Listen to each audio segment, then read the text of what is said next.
दोस्तों, market review में हम लोग देखेंगे कि 17 दिसंबर को मार्केट कैसे रहेगा। निफ्टी, बैंक निफ्टी और जिन स्टॉक में मुझे लग रहा है कि इंट्राडे में कुछ मोमेंटम रहेगा, मैं आपके साथ शेयर करूंगा। और कल जैसे कि वीकली एक्सपायरी भी है, तो वीकली एक्सपायरी कौन से रेंज में हो सकती है, ये भी हम लोग प्रिडिक्ट करेंगे ऑप्शन चेन के ऊपर। और जैसे कि हमने कल प्रिडिक्ट किया था कि मार्केट में ब्रेकआउट होगा और 13,700 का जो टारगेट है वो हो जाएगा, तो ये अपना टारगेट भी हुआ। उसके लिए आप ज्यादा से ज्यादा यहाँ पे मुझे लाइक दे दो ये वीडियो के ऊपर। और जैसे कि अगर अपने लाइक ज्यादा होते 200 के ऊपर जाते तो मैं फ्राइडे को एक एजुकेशनल वीडियो भी बनाऊंगा। और ऐसी अच्छी कॉल के लिए आप ये वीडियो आखिर तक देखते रहो। तो हाय फ्रेंड्स, मैं दीपक बोल रहा हूँ और स्टॉक गुरु दीपक चैनल में आपका स्वागत है। जिन दोस्तों ने हमारे चैनल अभी तक सब्सक्राइब नहीं किया होगा, प्लीज हमारे चैनल को सब्सक्राइब कीजिए। इस चैनल के ऊपर हम लोग ऐसी एजुकेशनल वीडियो लाते रहते हैं, डेली वीकली और टेक्निकल एनालिसिस की बहुत सारे वीडियोस है, वो देख के आप टेक्निकल एनालिसिस सीख सकते हो। तो चलिए दोस्तों, हम लोग चार्ट के ऊपर जाके देखेंगे कि कल के लिए मार्केट कैसा रहेगा। तो दोस्तों, हम लोग शुरुआत करते हैं निफ्टी से। तो निफ्टी का जो है कि क्लोजिंग है 114 पॉइंट पॉजिटिव है। बैंक निफ्टी का खाली 7 पॉइंट पॉजिटिव है। यहाँ पे हम लोग जैसे कि कल प्रेडिक्शन किया था निफ्टी का कि निफ्टी अगर 13,600 के ऊपर जाता है तो 13,700 का टारगेट आ जाएगा। आज का निफ्टी का जो हाई है 13,692, यानी कि 8 पॉइंट से अपना टारगेट रहेगा। लेकिन इतना मूवमेंट करने के बाद 8 पॉइंट तो कुछ नहीं होते, यानी अपना प्रेडिक्शन एकदम 100% यहाँ पे हो गया। तो देखो दोस्तों, अपने ऐसे टारगेट होते हैं। अभी हम लोग देखेंगे कल के लिए मार्केट कैसा होगा। जो कि निफ्टी बैंक निफ्टी से बहुत स्ट्रांग दिख रहा है यहाँ पे। और यहाँ पे जो गैप अप बनाया था, जो कि गैप आज फिल नहीं किया मार्केट ने, और जो कि कैंडल बनाया, एक अच्छा पॉजिटिव कैंडल बनाया। अगर ये जो है कि 13,693 यानी कि 13,700, 13,700 के ऊपर 750 और 800 ये टारगेट हो सकते हैं। नीचे वाला हमको सेल कहाँ करना है ये हम लोग इंट्राडे पे देखेंगे और ऑप्शन चेन के ऊपर भी देखेंगे, क्योंकि कल एक्सपायरी है। तो एक्सपायरी में कौन सा रेंज रहेगा ये हम लोग देखेंगे। तो पहले हम लोग 5 मिनट का कैंडल पे आते हैं। तो 5 मिनट में ये देखिए, मार्केट जैसे ओपन हुआ उसके बाद नीचे आया, तो कोई लेवल जो है कि इंट्राडे में बन जाते हैं। जैसा कि ये रेजिस्टेंस बना था, ये रेजिस्टेंस ब्रेक करने के बाद मार्केट ने और मूवमेंट किया लगभग अपने टारगेट के। यहाँ पे मेरा एक ट्रेंड लाइन था, वो भी यहाँ पे टच करके ऊपर गया। अभी कल के लिए हमको देखना है। तो अगर आप इमीडिएटली 13,600 जो कि 93, ये जो लेवल है ये ऑड है, 13,700 के ऊपर ही यहाँ पे लॉन्ग जाना पड़ेगा। और शॉर्ट के लिए ये जो मैंने इंट्राडे का लेवल निकाला है 15 मिनट का, 13,600, 13,657 या 13,650 लीजिए, क्योंकि एक राउंड फिगर भी होता है, इसके नीचे आप शॉर्ट कर सकते हो। तो दोनों भी ऊपर और नीचे राउंड फिगर है, 50 पॉइंट का डिफरेंस है। ये लेवल आप देख लीजिए, दूसरा कोई भी लेवल यहाँ पे नहीं दिखाई दे रहा है। तो हम लोग ऑप्शन चेन के ऊपर जाके भी देखेंगे। तो ये लोग ऑप्शन चेन हम लोग देख रहे हैं 17 दिसंबर को, जो कि एक्सपायर होने वाला है। यहाँ पे कॉल साइड में हम लोग रेजिस्टेंस देखेंगे, पुट साइड में हम लोग सपोर्ट देखेंगे। जिनको ये पता नहीं है तो मेरा ऑप्शन चेन का जो है कि वीडियोस देख सकते हो। यहाँ पे हम लोग देखेंगे कि कहाँ पे ओपन इंटरेस्ट ज्यादा है। यहाँ पे सबसे ज्यादा है open interest, community open interest जिसको कहते हैं। ये जो है कि यहाँ पे 13,800 के लेवल के यहाँ पे है। लेकिन चेंज इन ओपन इंटरेस्ट जो है कि 13,750 के यहाँ पे है। राइट, यहाँ पे सपोर्ट में आप देखोगे तो 13,600 के यहाँ पे जो है कि सपोर्ट ज्यादा है, यानी कम्युनिटी ओपन इंटरेस्ट यहाँ पे ज्यादा है। तो 13,600 से लेके 13,800 का एक रेंज यहाँ पे दिख रहा है। लेकिन 13,800 के पहले मुझे 750 का भी एक लग रहा है कि ये भी रेजिस्टेंस हो सकता है। मोटा मोटी 13,600 से लेके 13,800 का एक यहाँ पे रेंज हो सकता है। 13,600 एक बहुत अभी एक जैसे कि हम लोग बोलते हैं सेंसिटिव है। ये सपोर्ट टूटे नहीं, लेकिन कभी कभी टूट गए तो यहाँ पे जोर से नीचे भी आ सकता है मार्केट। तो ये हमारे एक रेंज है, हम लोग प्रिडिक्शन कर रहे हैं, ऐसा नहीं कि इस रेंज के अंदर ही होगा। ये हमारा जैसे कि हम लोग बोलते हैं कि एक हमारा लैंडमार्क है, एक चेक करने के लिए है। तो बैंक निफ्टी में हम लोग देखते हैं, बैंक निफ्टी देखिए कि जो कि कल के इससे गैप अप ऊपर हो गया, लेकिन यहाँ पे जो है कि सीलिंग आ गई। अगर आप कंपैरिजन करोगे तो देखिए कि निफ्टी का जो है कि बैंक निफ्टी का ये नीचे जो भी है कि हम लोग जैसे बोलते हैं कि बाइंग प्रेशर आ रहा है, लेकिन अभी ये ऊपर जाने के बाद जो सेलिंग प्रेशर आया है ये इससे ज्यादा आया है। तो एक रेसिस्टेंस हो सकता है जब भी बैंक निफ्टी फिर से ऊपर जाएगा।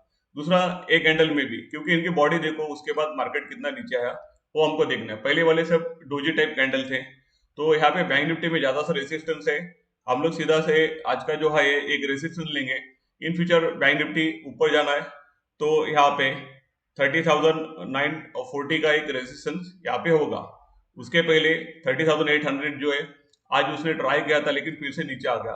तो 30,800 एक नजदीक वाला एक बहुत ही अच्छा रेजिस्टेंस यहाँ पे है। हम लोग सपोर्ट देखेंगे ऑलवेज 30,349 ये जो लेवल है, ये बहुत ही अच्छा यहाँ पे सपोर्ट जो है कि बैंक निफ्टी को है। ये जब तक मेंटेन है तब तक बैंक निफ्टी यहाँ पे क्रैश या नीचे नहीं आ सकता है। बट बैंक निफ्टी ओवरऑल ये रेंज में, अगर मैं आपको बताऊं तो यहाँ से लेके अगर पहला रेंज देखेगा तो ये रेंज में बैंक निफ्टी पूरा कंप्लीट रहने का चांसेस है, और कल भी शायद ये रेंज में हो सकता है। यहाँ पे बड़ी मूवमेंट नहीं दिख रही, बैंक निफ्टी शायद ऊपर ये कर सकता है, क्योंकि बैंक निफ्टी में सिर्फ एचडीएफसी बैंक ही परफॉर्म कर रहा था, बाकी मोस्टली बैंक थोड़े नेगेटिव है या फिर साइडवेज है। नेक्स्ट हम देखेंगे उन स्टॉक में कि मैंने आपको पहले रिकमेंड किए थे और ये कैसे चले। जैसे कि एल मैंने कल नहीं किया था, लेकिन एक दिन पहले जैसा मैंने कहा था कि मेरे लेवल एक दिन के बाद आते थे फिर भी वर्क हो गए। एल में हो गए, एशियन पेंट में भी हो गए। देखिए एक दिन पहले दिया था, कल नहीं हुए, आज हो गए। अपोलो टायर भी 2-3 दिन पहले दिया था, इसमें देखिए अपोलो टायर के वो टारगेट भी हो गया। तो अपने ऐसे टारगेट होते हैं तो दोस्तों कि क्या करना कि ये अपने टारगेट होते हैं, उसके लिए मुझे ज़्यादा से ज़्यादा लाइक देना, तो मुझे मोटिवेशन मिलेगा और मैं अच्छे स्टॉक आपके लिए ढूंढता हूँ। कल हमने एचडीएफसी देखा था, देखिए एचडीएफसी का कंप्लीट एक टारगेट भी हो गया। अगर मैंने आपको बताया कि कैसे ट्रेड करना है, तो देखिए ऐसे स्टॉक जब भी आता है जैसे कि एचडीएफसी में ये गैप अप हो गया, लेकिन यहाँ पे रिटेल दिया और यहाँ से ऊपर गया। तो देखो ये सीखने में आपको टाइम लगेगा।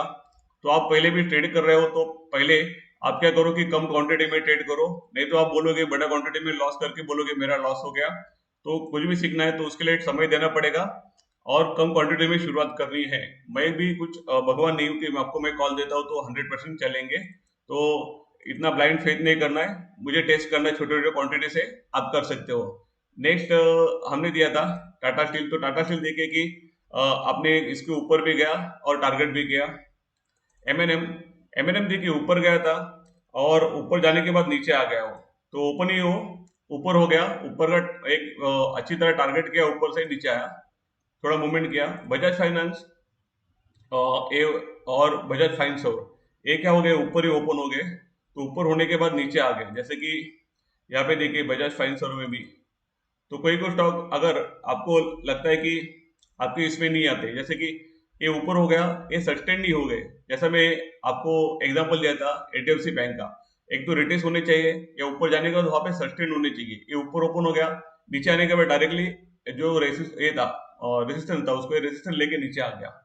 तो ये ट्रेड नहीं करने हैं। आई थिंक कि आप समझ गए होंगे, नहीं समझे तो मैं आपको बार बार एक्सप्लेन करते रहूंगा, आप सीख जाओगे। कल के लिए हम लोग कुछ स्टॉक देखेंगे। तो पहला स्टॉक है एचडीएफसी लिमिटेड। एचडीएफसी लिमिटेड ने देखिए कि बहुत अच्छे यहाँ पे एक ब्रेकआउट किया है, और कल भी यहाँ पे आज का हाई के ऊपर 2443 के ऊपर अगर जाता है तो 2485 का टारगेट आ सकता है। टॉप लॉस कैसे लगाना मैंने 1-2 वीडियो पहले ही आपको बता दिया है, अगर नहीं समझा तो आप चैनल के ऊपर जाके देख सकते हो, पिछले 2-3 वीडियो के पीछे रहेगा। नेक्स्ट है टाइटन। तो टाइटन मैंने पहले भी यहाँ पे रेकमेंड किया था और ये बहुत अच्छी तरह रनिंग कर रहा है, हाई ऑफ द डे ऊपर क्लोज हुआ है। अभी इसमें आपको आज के हाई के ऊपर जाता है 1510 के ऊपर बाय करना है। पहला टारगेट 1% का रहेगा, टॉप लॉस जैसे कि नियर लो रहेगा, या फिर 1510 अगर ब्रेक करके ऊपर सस्टेन करता है तो ये इसको आप टॉप लॉस रख सकते हो। भारतीय एयरटेल भी हमने बहुत दिन पहले ही मैंने किया था डिलीवरी बेस, देखिए इसका जो पैटर्न भी बताया था मैंने, कपर हैंडल आया था, और मुझे बहुत लोगों ने पूछा था जब भी इस दिन मैंने दिया था, यानी इस दिन दिया था और इस दिन वर्क भी हुआ, फिर से रिटेस होके ऊपर जा रहा है, तो बहुत ही अच्छा बन रहा है। जो कि ये थे डिलीवरी बेस, उनको 485 का मैंने टारगेट टॉप लॉस बताया था। अभी कल भारतीय एयरटेल 518 के ऊपर आप इसमें बाइंग कर सकते हो। फर्स्ट जो टारगेट हो सकता है उसका ये आएगा 528, यानी 2% ऊपर यहाँ पे इसका कल टारगेट आ सकता है। नेक्स्ट जो है कि अशोक लेलैंड, ये निफ्टी का नहीं है, लेकिन यहाँ पे देखिए कि अच्छा मोमेंटम आ रहा है, नजदीक वाला हाई ब्रेक किया और बहुत ही अच्छा कैंडल बना है, high of the day close हुआ है और एक राउंड फिगर पे क्लोज हुआ है। तो ये राउंड फिगर के ऊपर क्लोज हुआ है तो हमको 100 एक राउंड फिगर है, 155 के ऊपर जाता है कल तो बाय कीजिए, 104 का टारगेट आ सकता है ऑलमोस्ट। तो दोस्तों इतने स्टॉक थे जो मैंने आपके साथ शेयर किए, ये मेरे टेक्निकल व्यूज है, ऐसा कुछ भी नहीं कि कल ये स्टॉक ऐसे ही चलनी चाहिए। इसमें आपको ट्रेड करना है तो आपके फाइनेंशियल एडवाइजर का सलाह लेके आप इसमें ट्रेड कीजिए। और दोस्तों आपको ऐसे टेक्निकल एनालिसिस मेरे साथ सीखना है लाइव मार्केट में, तो आप मेरे साथ सीख सकते हैं ऑनलाइन। और जनवरी से हम लोग ऑफलाइन भी क्लास शुरू कर रहे हैं। जिनको भी इसके बारे में इंक्वायरी करना है तो मेरे दिए गए नंबर के ऊपर आप व्हाट्सएप कीजिए आपका नेम और आपका सिटी। दोस्तों, यहाँ तक ये वीडियो देखने के लिए बहुत बहुत धन्यवाद। अगर ये वीडियो आपको अच्छा लगा तो प्लीज लाइक कीजिए, इसको शेयर कीजिए और आपके कमेंट भी दीजिए। नेक्स्ट वीडियो में मिलेंगे। जय हिंद।